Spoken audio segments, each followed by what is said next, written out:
تمام قسم کی تعریف و توصیف، بڑائی، بزرگی، عظمت و کبریائی، حمد و ثنا اللہ وحدہ لا شریک خالق کائنات مالک ارض و سما کے لیے۔ بعد ان کی تو بے شمار درود و سلام ہو اللہ کے بھیجے ہوئے انبیاء اور رسول پر،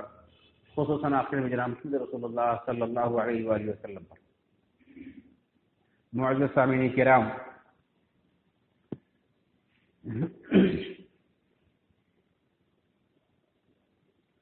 گزشتہ درس میں بھی یہ موضوع بیان کرنے کی کوشش کی گئی، لیکن زیادہ شور شرابہ ہونے کی وجہ سے اچھے طریقے سے پروگرام نہیں چل سکا، اس لیے اسی عنوان کے ساتھ پھر میں حاضر ہوا ہوں۔ یہ سیرت موسیٰ علیہ السلام کی چوتھی قسط ہے، جس کا عنوان ہے قوم فرعون کی سرکشی اور اللہ کی آیات۔ قوم فرعون کی سرکشی کا اندازہ آپ اس بات سے لگائیں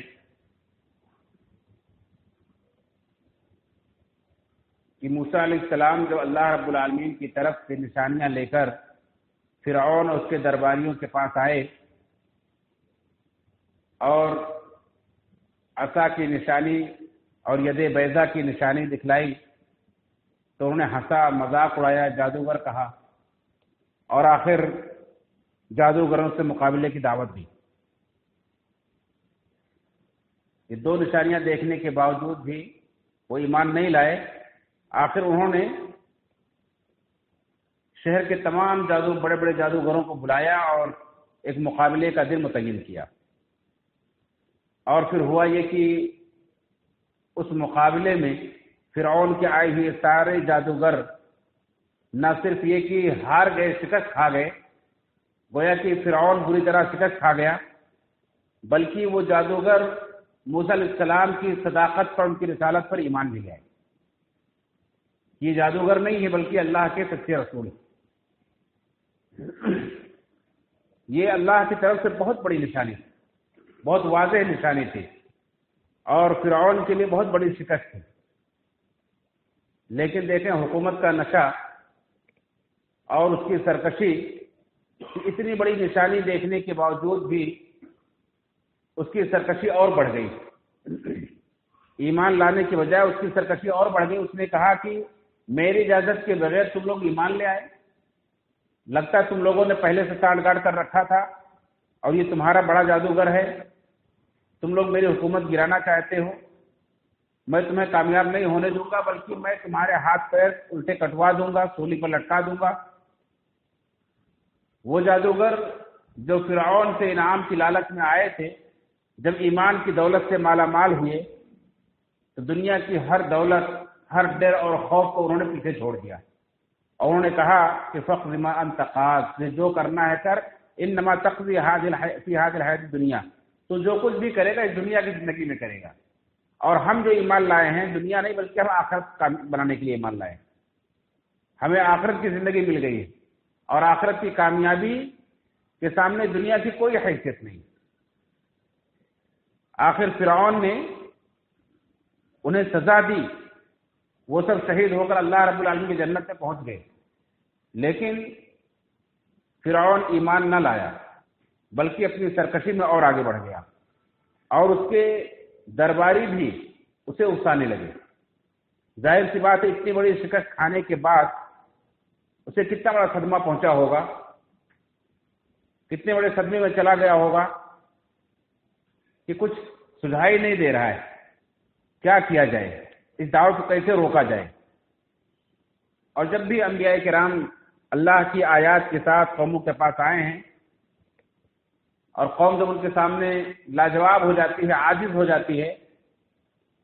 تو اس طرح سے پریشانی میں کچھ سجھائی نہیں دیتا ہے تو مشورے کرتے ہیں، ان کے کہنے پر چلتے ہیں۔ غرضے کی فرعون جو اپنے سامنے کسی کو کچھ نہیں سمجھتا تھا، اس کا دماغ بھی گویا کہ فیل ہو گیا، کچھ چل نہیں رہا ہے، درباری اسے اکسا رہے ہیں۔ انہوں نے کہا وقال الملأ من قوم فرعون، فرعون کے درباریوں نے کہا اتذر موسیٰ وآلہتک، اتذر موسیٰ وقومہ لیفسدوا فی الارض، کیا تم موسیٰ کو اے فرعون اے بادشاہ کیا موسیٰ کو اور ان کے قوم کو ایسے ہی چھوڑ دیں گے تو مصر کے اندر اپنے فتح کے ڈنکے بجاتے رہیں، مصر کے اندر اپنا جشن مناتے رہیں اور سارے لوگوں کی زبان پر ان کے فتح کے چرچے ہو رہے ہوں؟ اس طرح سے تو آپ کی حکومت گر جائے گی، آپ کی بادشاہت ڈھیلی پڑ جائے گی، لوگ آپ کا ساتھ چھوڑ کر موسیٰ علیہ السلام کے ساتھ چلے جائیں گے اور پھر آپ کسی کام کے نہیں رہ جائیں گے۔ اس طرح سے درباریوں نے انہیں اکسایا۔ اتذر موسیٰ وقومہ لیفسدوا فی الارض ویذرک وآلہتک، موسیٰ اور اس کی قوم کو آپ چھوڑ دیں گے کہ زمین میں فساد پھیلائیں؟ دیکھیں جو خود فسادی ہیں، موسیٰ علیہ السلام کی سیدھی سادھی دعوت کو، اللہ کے بندوں کو اللہ کی طرف بلانے کو اور واضح آیات اور نشانیاں پیش کرنے کو یہ لوگ فساد سے تعبیر کر رہے ہیں، یہ زمین میں فساد پھیلا رہے ہیں۔ فساد اس معنی میں کہ اس سے ان کی حکومت برباد ہوتی نظر آ رہی، گرتی نظر آ رہی، جو کہ خود تمام فساد کا مجموعہ تھی۔ زمین میں فساد مچا رکھا تھا فرعون نے، بہت سرکشی کر رکھا تھا اور ایک قوم کو ظلم و تشدد کا صرف شکار ہی نہیں بناتا تھا بلکہ انہیں کمزوری کی حالت میں رکھتا تھا کہ یہ کبھی ابھرنے نہ پائیں۔ ان کے بیٹوں کو قتل کرتا تھا، بیٹیوں کو زندہ رکھتا تھا تاکہ ان سے غلامی کروائے اور کبھی ہمارے مقابلے کے لیے کھڑے نہ ہو پائیں۔ بنی اسرائیل کو اس طرح سے انتہائی ظلم و بربریت کا نشانہ بنائے ہوئے۔ تو ایسے فسادی لوگ موسیٰ علیہ السلام کو، جو لوگوں کے لیے مسیحا بن کر آئے ہیں، لوگوں کو اللہ کے راستے سے بلانے کے لیے آئے ہیں، اس ظلم سے نکالنے کے لیے آئے ہیں، کہہ رہے ہیں کہ وہ زمین میں فساد پھیلا رہے ہیں۔ آپ انہیں چھوڑ دیں گے زمین میں فساد پھیلاتے رہیں اور آپ کی بادشاہت کو بھی چھوڑ دیں، آپ کے معبود ہونے کو بھی چھوڑ دیں، آپ کو اور آپ کے معبودوں کو چھوڑ دیں؟ یہ کیسے ہو سکتا ہے؟ تو فرعون نے کیا کہا؟ قال سنقتل ابناءهم ونستحيي نساءهم، ہم ان کے بیٹوں کو قتل کر دیں گے، ان کی بیٹیوں کو زندہ رکھیں گے، ان کی عورتوں کو زندہ رکھیں گے۔ وَإِنَّا فَوْقَهُمْ قَاهِرُونَ، ہمیں تو ان کے اوپر پورا غلبہ حاصل ہے، ہمارے ماتحت ہیں، ہماری پاس طاقت و قوت ہے، بادشاہت ہے، جب چاہیں جب انہیں ہم کمزور کر سکتے ہیں، وہ ہم چاہے کیسے بڑھ سکتے ہیں؟ یعنی کہتے ہیں کہ رسی جل گئی پر بل نہیں گئی۔ اتنی بڑی شکست سے دوچار ہوا، اس نے دیکھا کہ اس کے برائے ہوئے جادوگر ایمان لے آئے اور اس کی ایک بات نہیں مانے، اس کے لاکھ دھمکانے پر بھی باز نہیں آئے، جان انہوں نے اللہ رب العالمین کے حوالے کر دی، لیکن ایمان سے ایک قدم بھی پیچھے نہیں ہٹے۔ اتنی بڑی نشانی اور اتنی بڑی اپنی شکست دیکھنے کے باوجود بھی وہ سمجھ رہا ہے کہ ابھی میں بہت کچھ کر سکتا ہوں، میرے ہاتھ میں حکومت ہے، میں سب کچھ کر سکتا ہوں۔ یہ حکومت کا نشہ اور حکومت کی وجہ سے انسان میں جو سرکشی جو آتی ہے، یہ انسان کے اپنے لیے بہت خطرناک ہوتی، معاشرے کے لیے بڑی خطرناک ہوتی۔ اللہ کے نبی صلی اللہ علیہ وسلم نے اس نے فرمایا کہ عہدے کا لالچ، عہدے اور منصب کی لالچ انسان کو، اس کے دین کو جتنا نقصان پہنچاتی ہے، اتنا اگر دو بھوکے بھیڑیوں کو بکریوں کے جھنڈ میں چھوڑ دیا جائے تو اتنا نقصان نہیں پہنچائیں گے جتنا عہدے اور منصب کی لالچ انسان کو نقصان پہنچاتی ہے۔ علماء نے یہاں تشریح کی ہے کہ اللہ کے نبی صلی اللہ علیہ وسلم نے یہ تعبیر استعمال کیوں کی کہ دو بھیڑیوں کو چھوڑا جائے اور وہ دونوں بھیڑیے بھوکے ہوں۔ آپ دیکھے ہوں گے کہ جب کوئی جانور یا کوئی بھی جب بھوکا ہوتا ہے، اس کے سامنے جب بہترین کھانا پیش کیا جاتا ہے تو بالکل ٹوٹ پڑتا ہے۔ ایسے جانوروں کے جھنڈ کو آپ نے دیکھا ہوگا جو پالے ہوئے رہتے ہیں اور اس کے بعد وہ بہت وقت سے بھوکے انہیں کھانا نہ ملا ہو، جب کھانا ان کے سامنے پیش کیا جائے تو کس طرح سے آدھا دھند ٹوٹتے ہیں اس کے اوپر۔ تو آپ نے فرمایا کہ دونوں بھیڑیے بھوکے ہوں، اور دو کا آپ نے ذکر کیا کہ دو بھیڑیوں کو چھوڑا جائے۔ دو بھیڑیوں کو چھوڑنے سے ایک مطلب تو یہ ہے کہ جب اکیلے ہوگا تو ہو سکتا ہے اسے ڈر ہو، خوف ہو، اور خوف کی وجہ سے زیادہ شکار نہ کر پائے، لیکن جب دو ہوں گے تو بے خوف ہوں گے کہ نہیں ہمارے ساتھ میں، ہمارے سپورٹ میں کوئی ہے، اور پھر اس طرح سے پوری طرح سے بے خوف ہو کر بکریوں کو نقصان پہنچائیں گے اور پھاڑیں گے۔ ایک تو انہیں بھوک لگی انتہائی، اور جو انسان بھوکا ہوتا ہے تو کھاتا کم ہے گراتا زیادہ ہے. وہ چاہیں گے زیادہ سے زیادہ بکریوں کو ہم پہلے پھاڑ لیں پھر بعد میں بیٹھ کے کھائیں گے, اور جتنا ہو سکے اتنا شکار کر لیں اپنے لیے. تو جتنی بکریوں کو وہ نقصان پہنچائیں گے وہ دونوں بھوکے بھیڑیے. ایک مطلب یہ بھی ہو سکتا ہے کہ ایک اکیلا ہوگا تو سوچے گا میں ہی اکیلا ہوں, سب کچھ میرے لیے ہی ہے, ساری بکریوں کا جھنڈ میرے لیے ہی ہے, میں جیسے بھی چاہوں آرام سے کھاؤں. لیکن جب ساتھ میں دوسرے کو دیکھے گا تو ہو سکتا ہے اسی یہ خیال پیدا ہو کہ کہیں وہ مجھ سے زیادہ نہ کھا لے, اس لیے وہ کوشش کرے گا زیادہ سے زیادہ بھیڑیوں کو پھاڑنے کی, زیادہ سے زیادہ بکریوں کو پھاڑنے کی. جتنا دو بھوکے بھیڑیے بکریوں کو پھاڑیں گے نقصان پہنچائیں گے, اس سے کہیں زیادہ عہدہ اور منصب کی لالچ انسان کے دین کو نقصان پہنچاتے ہیں. اس لیے اللہ نے فرمایا کہ اس معاملے کے لیے, عہدے کے لیے, حکومت کے لیے سب سے زیادہ مناسب, سب سے زیادہ فائدے مند وہی ہوتا ہے جو سب سے زیادہ اس سے دور بھاگنے والا ہو. بالکل وہ عہدہ منصب پر لالچی نہ ہو, وہی زیادہ اس کے لیے مناسب ہوتا ہے اور فائدہ مند ہوتا ہے. اور آپ صلی اللہ علیہ وسلم بہت سختی سے منع کرتے تھے کہ جو عہدہ اور منصب مانگے گا ہم اسے عہدہ منصب نہیں دیتے. جو سرداری مانگے کہ مجھے عہدہ دے دو, مجھے سردار بنا دو, ہم اسے عہدہ نہیں دیتے. یہ کتنی خطرناک چیز ہے. آپ اس سے فرعون کے واقعے سے اندازہ لگائیں کہ حکومت اور بادشاہت کے نشے نے اسے کتنا سرکش بنا دیا کہ اتنی واضح اور بڑی نشانی دیکھنے کے باوجود بھی ایمان نہیں لایا. الٹا موسیٰ علیہ السلام کو, ان کی پوری قوم کو اس نے تہس نہس کرنے کا منصوبہ بنایا کہ انہیں فتح کے ڈنکے بجانے دو, انہیں اپنا کام کرنے دو, کتنے بھی ہو جائیں گے تو ہم ان کے اوپر غالب ہیں, ہمارا ان کے اوپر زور ہے, حکومت ہماری ہے, ہم انہیں جب چاہیں کمزور کر دیں گے. ان کے بچوں کو قتل کرنا شروع کر دیں گے, لڑکوں کو قتل کریں گے, لڑکیوں کو باقی رکھیں گے تاکہ ان سے غلامی کروائیں, جو اس نے حربہ پہلے اپنایا تھا. اب ظاہر سی بات قوم کا رہبر جو قوم کو اللہ کے حکم سے اس ذلت و پستی سے نکالنے کے لیے آیا ہے, جب قوم ان کے پاس شکایت کرے گی کہ اے موسیٰ اب کیا کریں, فرعون کے ایسے منصوبے ایسے ارادے ہیں, اس نے یہ پلاننگ کی, اب ہم کیا کریں. موسیٰ علیہ السلام نے اپنی قوم کو تسلی دی, کہا دیکھو جس اللہ نے مجھے بھیجا ہے اس اللہ رب العالمین پر بھروسہ رکھو, اس سے مدد مانگو, اس سے سہارا مانگو اور صبر کرو. موسیٰ علیہ السلام نے کہا وقال موسیٰ لقومہ استعینوا باللہ واصبروا ان اللہ, کہا کہ اللہ سے مدد مانگو اور صبر کرو. یہ زمین تو اللہ کی ہے, اللہ جس کو چاہتا ہے اس کو خیر دے دیتا ہے, لیکن آخری انجام جو ہوگا وہ متقیوں کے لیے اچھا ہوگا. اللہ رب العالمین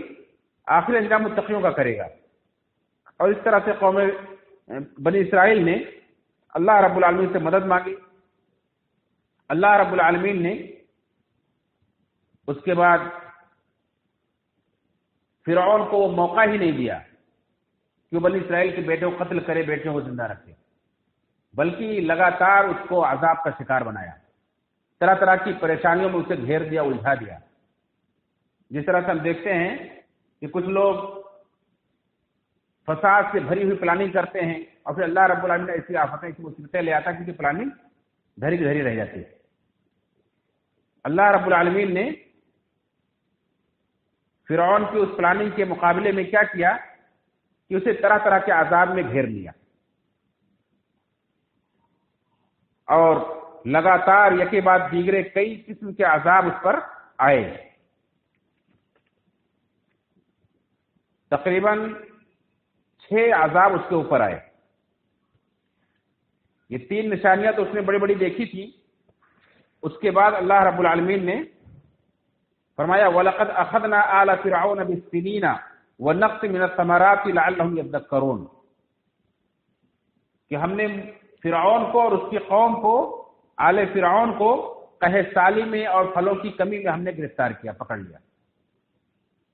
جس طاقت و قوت کا کے نشے سے چور تھا اور سمجھتا تھا کہ ہم پر غالب ہیں, اس پر غلبہ رکھتے ہیں, جب چاہیں گے ان کے بیٹوں کو قتل کریں گے, ان کے بیٹے کو زندہ رکھیں گے, اللہ رب العالمین نے اس کے اوپر قحط سالی مسلط کر دی اور اس کے پھلوں کی پیداوار کو روک لیا. ظاہر سی بات ہے بہت بڑی طاقت ہوتی ہے اور اس کی کمر ٹوٹ گئی اللہ نے فرمایا کیوں ہم نے ایسا کیا؟ لعلہم یذکرون، تاکہ یہ کچھ نصیحت حاصل کریں، اس پریشانی میں کچھ یہ نصیحت حاصل کریں۔ لیکن سرکشی حد سے بڑھی ہوئی تھی، وہ ماننے کے تیار ہی نہیں۔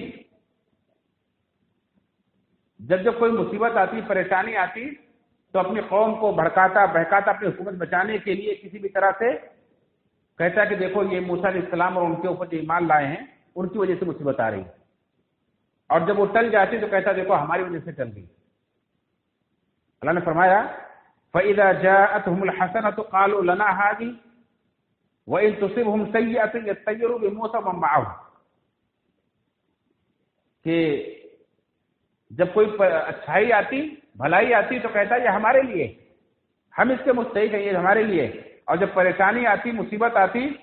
جب کوئی برائی پہنچتی، یطیر بموسیٰ ومن معہ، تو موسیٰ علیہ السلام اور ان کے ساتھیوں کی نحوست بتلاتا تھا، یہ منحوس لوگوں کی وجہ سے نحوست آ رہی ہے، موسیٰ علیہ السلام ان کے جو ساتھی ہیں ایمان لانے والے ہیں ان کی وجہ سے پریشانی ہمارے ملک پر آ رہی ہے۔ اللہ نے فرمایا الا انما طائرهم عند اللہ، ان کی نحوست اللہ کے پاس ہے، یعنی ان کے برے دن شروع ہو چکے ہیں، اللہ رب العالمین کی گرفت کے، اللہ کی پکڑ میں آ چکے ہیں۔ ولکن اکثرهم لا يعلمون، لیکن اکثر لوگ یہ جانتے نہیں کہ ان کے ساتھ کیا ہونے والا ہے۔ اور ان کی سرکشی کا ایک نمونہ اور دیکھیں کہ اللہ رب العالمین جب انہیں پریشانی میں پکڑتا، قحط سالی آتی، پھلوں کی پیداوار نہیں ہوتی، پریشان ہوتے، تو دعا کرانے کے لیے موسیٰ علیہ السلام کے پاس ہی آتے،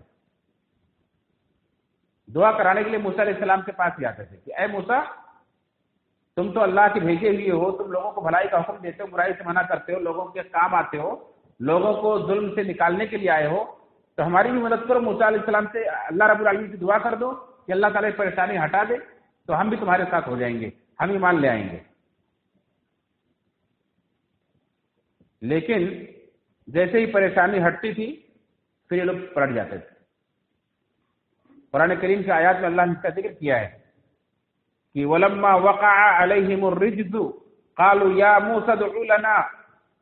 بِمَا عَهِدَ عِندَكَ لَئِن كَشَفْتَ عَنَّا الرِّجْزَ لَنُؤْمِنَنَّ لَكَ وَلَنُرْسِلَنَّ مَعَكَ بَنِي اسرائیل، کہ جب ان کے اوپر پریشانی آتی، عذاب آتا، تو کہتے اے موسیٰ تمہارا جو اللہ کے ہاں مقام ہے، جو مرتبہ ہے، جو عہد ہے، اس کی وجہ سے تم اللہ سے دعا کرو، اللہ پریشانی کو ہٹا دے،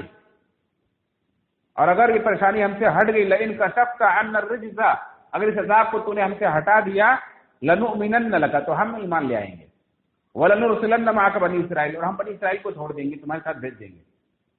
لیکن کیا ہوتا تھا؟ اللہ نے فرمایا فلما کشفنا عنہم الرجز، جب ہم نے ان سے پریشانی کو ہٹایا، ان کے عذاب کو ہٹایا، دور کیا، الی اجل ہم بالغوہ، ایک مقررہ مدت کے لیے جس کو پہنچنے والے تھے، ایک مقررہ مدت تک لیے ان کے ہم عذاب کو ہٹا لیتے ان کے اوپر سے، تو کیا کرتے؟ اذا هم ينكثون،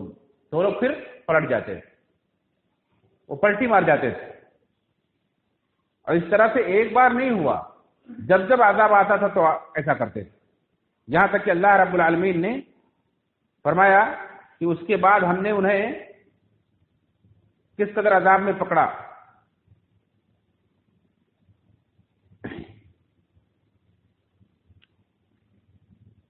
کہ لگاتار ایسے عذاب میں اور ایسی واضح نشانی ہم نے انہیں دکھلائی کہ جو ہر آنے والی نشانی پہلے والی نشانی سے بڑی ہوتی تھی۔ وما نریہم من آیۃ الا ہی اکبر من اختہا،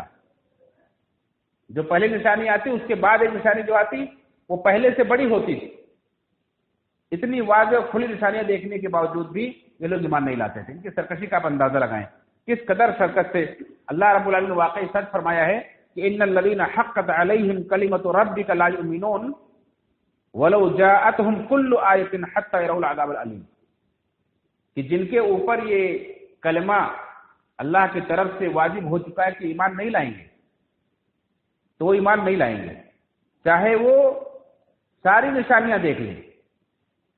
وَلَوْ جَاءَتْهُمْ كُلُّ آیَةٍ، چاہے ان کے پاس ہر نشانی آ جائے یہ ایمان نہیں لائیں گے۔ حتی یروا العذاب العلیم، یہاں تک کہ یہ دردناک عذاب دیکھ لیں۔ ہم بھی اپنی زندگی میں کتنے لوگوں کو ایسا دیکھتے ہیں کہ انسان زندگی سے بالکل مایوس ہو جاتا ہے، ایسی بیماری میں یا ایسے آفت میں گھر جاتا ہے کہ کوئی بھی بچنے کا راستہ نظر نہیں آتا ہے، اور انسان اس وقت بس ایک موقع کی تلاش میں ہوتا ہے کہ ایک موقع میں اور مل جائے، اگر اس بیماری سے یا اس پریشانی سے اگر میں نکل گیا تو اب میں سدھر جاؤں گا۔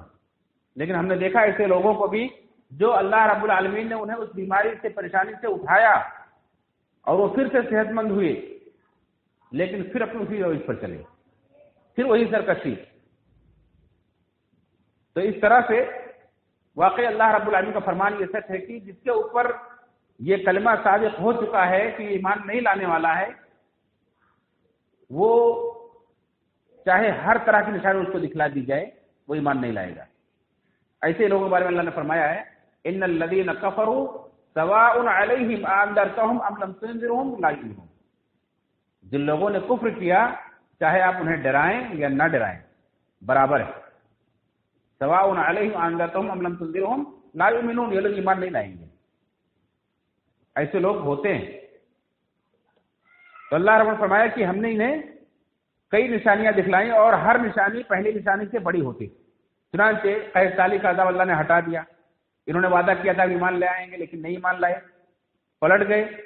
پھر اس کے بعد اللہ رب العالمین نے فرمایا فارسلنا علیہم الطوفان،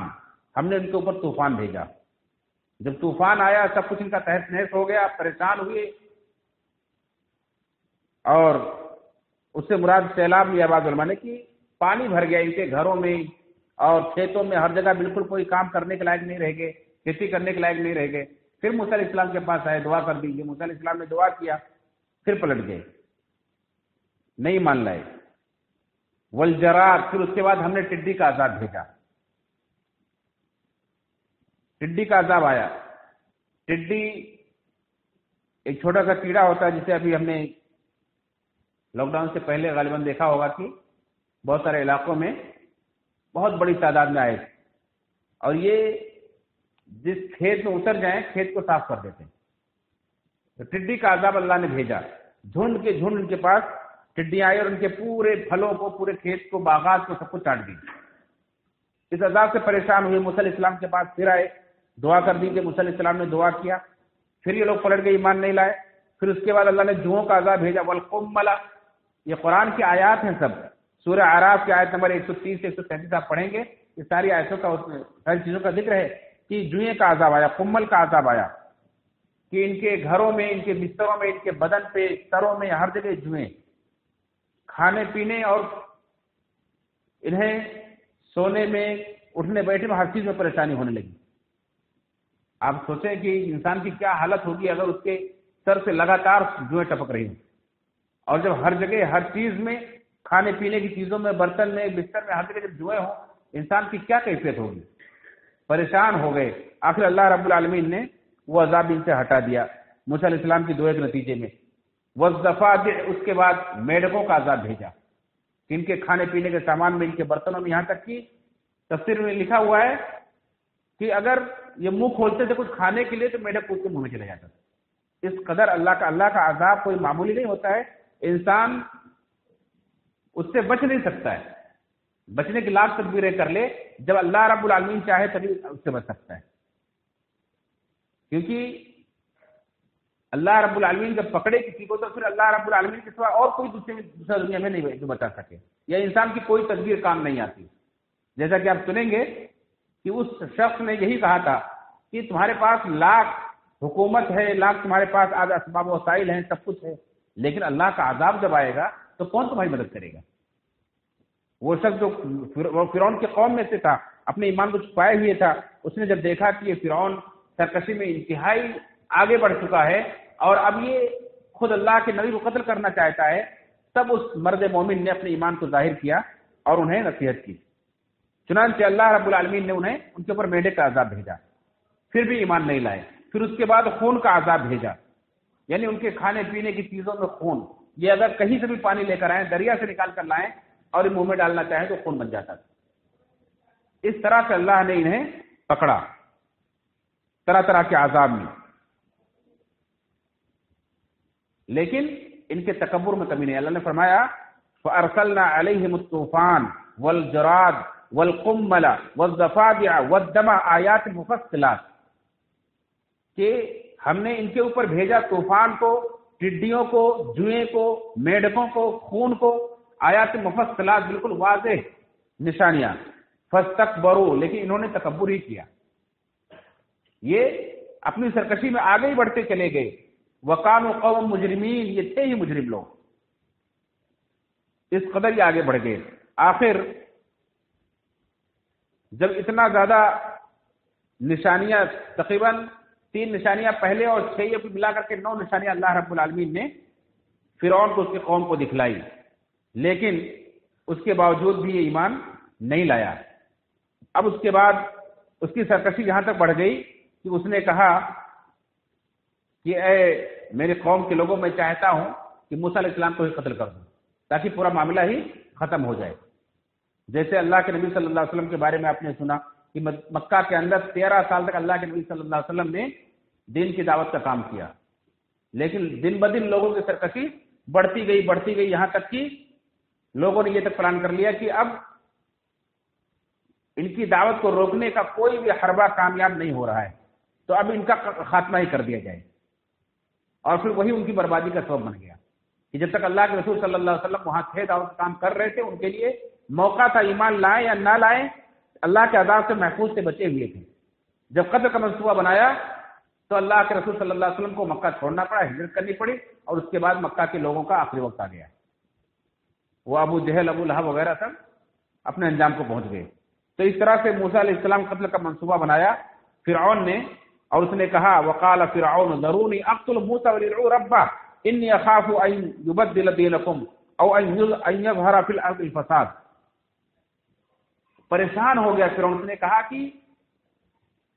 اس کا کوئی زور نہیں چل رہا تھا، موسیٰ علیہ السلام کے پاس مجبور ہو کے اسے آنا پڑتا تھا، اور ظاہر سی بات ہے یہ چیز جہاں اس کے لیے شرمندگی کا باعث تھی، لوگوں کے لیے ہدایت کا ذریعہ بن رہی تھی کہ موسیٰ علیہ السلام واقعی حق پر ہیں، یہ بات لوگوں کے سامنے اور کھل کر آ رہی تھی، اسے اپنی حکومت گرتی ہوئی نظر آئی، اس نے کہا کہ اے لوگوں مجھے چھوڑو، وقال ذرونی اقتل موسیٰ، میں موسیٰ کو قتل کر دیتا ہوں، وَلِدْعُوا رَبَّ، اسے چاہیے کہ پکارے اپنے رب کو، یعنی اب آخری اسٹیج پر اس کی سرکشی آخری اسٹیج پہ پہنچ گئی۔ اس نے کہا کیوں ایک قدم اٹھایا، انی اخاف ان یبدل دینکم، میں ڈرتا ہوں کہ کہیں تمہارے دین کو یہ بدل نہ دے، سب کو اپنی طرف نہ کر لے، اور یہ چیز باطل پرستوں کو بہت کھلتی، یہی چیز اسی کو وہ لوگ فساد کا نام دیتے ہیں۔ اس نے کہا انی اخاف ان یبدل دینکم او ان یظہر فی الارض الفساد، میں ڈرتا ہوں کہ کہیں یہ تمہارے دین کو بدل نہ دے اور زمین میں فساد نہ مچائے۔ آج بھی لوگ کہتے ہیں کہ بڑھتی ہوئی آبادی سے خطرہ ہے ملک کو، اس کو خطرہ ہے، بہت سارے بہانے تلاشتے ہیں۔ اصل میں کس طرح کی بڑھتی ہوئی آبادی؟ 2 ذرائع ہیں، دونوں سے ڈرتے ہیں کہ ایک تو بچے کثرت سے پیدا کرنے کا حکم ہے اسلام کے اندر، اللہ کے رسول صلی اللہ علیہ وسلم نے فرمایا کہ تزوجوا الودود فإني مكاثر بكم الامم، کہ خوب بچے پیدا کرنے والی عورتوں سے نکاح کرو کہ میں قیامت میں تمہارے ذریعے سے لوگوں پر، تمام امتوں پر فخر کروں گا، میری امت سب سے زیادہ ہوگی۔ اور دوسرا یہ انہیں نظر آ رہا ہے کہ اگر امن و امان کا ماحول ہو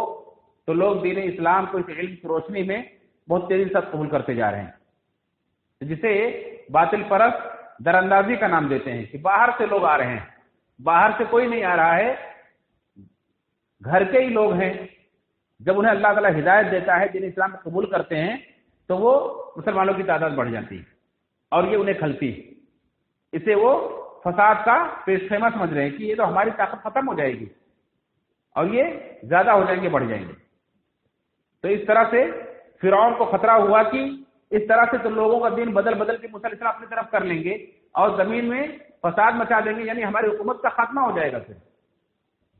اب میں موسیٰ علیہ السلام قتل کر دیتا ہوں۔ موسیٰ علیہ السلام کو جب پتہ چلا، موسیٰ علیہ السلام نے کہا انی عذت بربی وربکم من کل متکبر لا یؤمن بیوم الحساب، میں اپنے اس اللہ کی پناہ چاہتا ہوں جو میرا بھی رب ہے، تمہارا بھی رب، ہر اس سرکش سے جو قیامت کے دن پر ایمان نہیں لاتا ہے۔ اتنا سرکش بنا ہوا ہے کہ اپنے انجام کی پرواہ نہیں کرتا ہے، قیامت کے دن کیا فکر ہونے والا ہے اس کی فکر نہیں کرتا ہے۔ اور پھر جب اپنے دربار میں درباریوں کے سامنے بیٹھ کر اس نے اپنے اس منصوبے کا اعلان کیا اور اس جذبے کا اظہار کیا تو اس کے درباریوں میں ہی ایک شخص بیٹھا ہوا اور اس نے کہا قال الذي آمن یا قوم انی اخاف علیکم مثل یوم الاحزاب وقال رجل مؤمن من آل فرعون یکتم ایمانه اتقتلون رجلا ان یقول ربی اللہ. اب جب اس نے دیکھا کہ اللہ کے نبی موسیٰ علیہ السلام قتل کرنے کا منصوبہ بنا چکا ہے تو اس نے مناسب سمجھا کہ اب اس موقع پر خاموش نہ رہا جائے، اپنے ایمان کو ظاہر کیا جائے. اور وہ شخص جو آل فرعون میں سے تھا، بعض لوگوں نے کہا کہ فرعون کا چچازاد بھائی تھا، اور اللہ نے فرمایا کہ قال رجل مؤمن من آل فرعون، فرعون کے آل میں سے تھا، اس کے اپنے ہی خاندان اپنے قبیلے میں سے تھا، اپنے ایمان کو یکتم ایمان ہو، اپنے ایمان کو چھپائے ہوئے تھا. جب اس نے اس کے منصوبے کو سنا تو کہا اتقتلون رجلا ان یقول ربی اللہ، کیا تم اس ایک آدمی کو اس بنا پر قتل کرتے ہو کہ وہ کہتا میرا رب اللہ ہے؟ وقد جاءکم بالبینات من ربکم، حالانکہ اس کے پاس نشانیاں بھی ہیں، تمہاری رب کی طرف سے وہ کھلی ہوئی واضح نشانیاں بھی لا چکا ہے. اور سنو وَإِن يَكُ كَاذِبًا فَعَلَيْهِ كَذِبُهُ، اگر وہ جھوٹا ہوگا تو اس کے جھوٹ کا وبال اسی پر آئے گا. وَإِن يَكُ صَادِقًا يُصِبْكُم بَعْضُ الَّذِي يَعِدُكُم، اگر وہ سچا ہوا، اگر جھوٹا دعویٰ کر رہا ہے تو اسے چھوڑ دو، اللہ تعالیٰ اسے نمٹ لے گا. لیکن اگر وہ سچا ہے اپنے دعوے میں کہ میں اللہ کا رسول ہوں اور پھر بھی تم نے اسے قتل کیا تو یاد رکھو جو اس نے تم سے وعدہ کیا ہے اللہ کے عذاب کی جو وعید سنائی دھمکی دی ہے تمہیں وہ آ کر رہے گا. اس طرح سے اپنے ایمان کے تقاضے کو پورا کیا اور اپنے قوم کی خیرخواہی بھی کی کہ دیکھو اتنا بڑا قدم اٹھانے سے پہلے سوچ لو. اور یہ بہت بڑا جہاد، اللہ نے فرمایا کہ افضل الجہاد، سب سے افضل ترین جہاد یہ ہے کہ ظالم بادشاہ کے سامنے حق بات کا اعلان کر دیا جائے. فرعون سے بڑا ظالم کون ہوگا؟ اور اس سے بڑا حق اور کیا ہوگا کہ اللہ رب العالمین کی طاقت و قدرت، اس کی وحدانیت کا اعلان بھی کر دیا، موسیٰ علیہ السلام کا سپورٹ بھی کیا اور اپنے قوم کی خیرخواہی بھی کی. اس مرد مومن نے کھڑے ہو کر اپنی ذمہ داری کو نبھایا، اس نے سمجھایا کہ اللہ کے عذاب کو دعوت نہ دو. آج تمہارے پاس حکومت ہے، اسباب وسائل ہیں، سب کچھ ہے، لیکن اگر اللہ کا عذاب تمہارے پاس آیا فَمَن يَنصُرُنَا مِن بَأْسِ اللَّهِ إِن جَاءَنَا، اگر اللہ کا عذاب آ گیا تو اللہ کے عذاب سے کون بچائے گا ہمیں؟ اب فرعون کے پاس کوئی جواب نہیں رہ گیا. ایسے موقع پر فرعون بھی اپنی قوم کو بیوقوف بنانے کے لیے خیرخواہی کا ڈھونگ رچا، ناصح بن گیا اور کہنے لگا قال فرعون ما اریکم الا ما ارى، دیکھو مجھے جو سمجھ میں آتا ہے، میں جو سمجھتا ہوں وہی تمہیں سمجھاتا ہوں. وما اهدیکم الا سبیل الرشاد، میں تمہیں سیدھے راستے پر لے کے چل رہا ہوں. حالانکہ فرعون جانتا تھا کہ یہ صحیح نہیں ہے، جھوٹ بول رہا ہے وہ،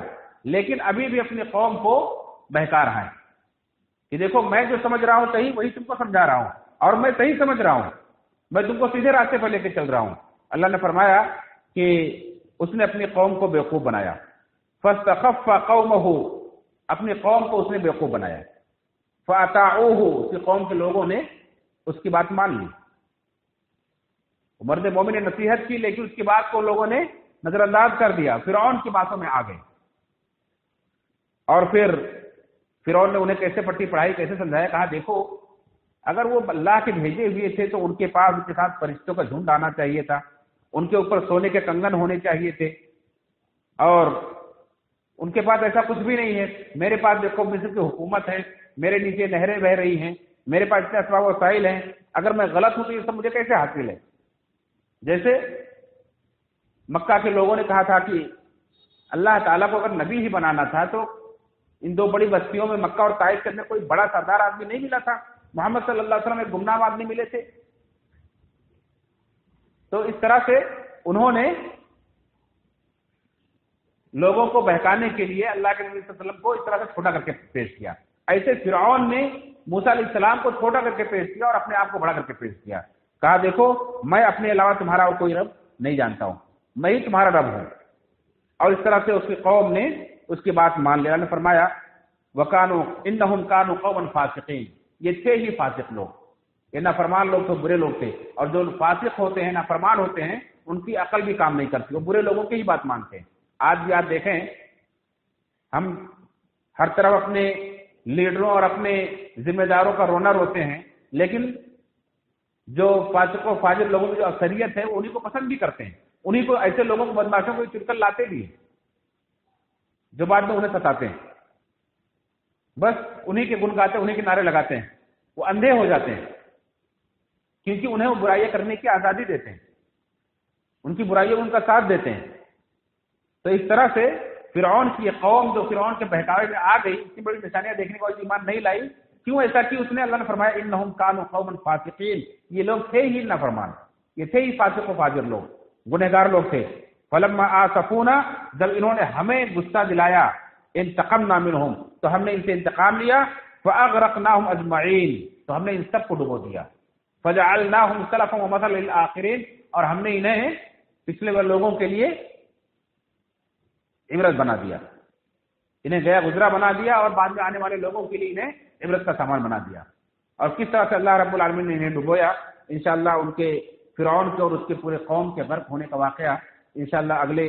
درس میں آپ سنیں گے۔ وقت چونکہ ختم ہو چکا ہے، اس لیے انہی باتوں پر اپنی بات میں ختم کرتا ہوں۔ اللہ رب العالمین ہم سب کو انبیاء کے ان واقعات سے جو اللہ رب العالمین نے عبرت و نصیحت کے لیے بیان کیے ہیں، درس کے لیے اور ہدایت کے لیے بیان کیے ہیں، ہمیں ان سے بھرپور عبرت و نصیحت لینے کی، اپنے ایمان جو اللہ رب العالمین نے ہمیں ایمان نصیب کیا ہے، جو سب سے بڑی دولت، سب سے بڑا اثاثہ ہے ہمارا، ہمیں اس کو جلا بخشنے کی اور اس پر اللہ کا شکر ادا کرنے کی، اس پر استقامت اختیار کرنے کی توفیق فرمائے۔ اللہ تعالیٰ ہم سب کو ہر قسم کے آفتوں، مصیبتوں، آزمائشوں سے ہماری حفاظت فرمائے۔ آمین، تقبل یا رب العالمین۔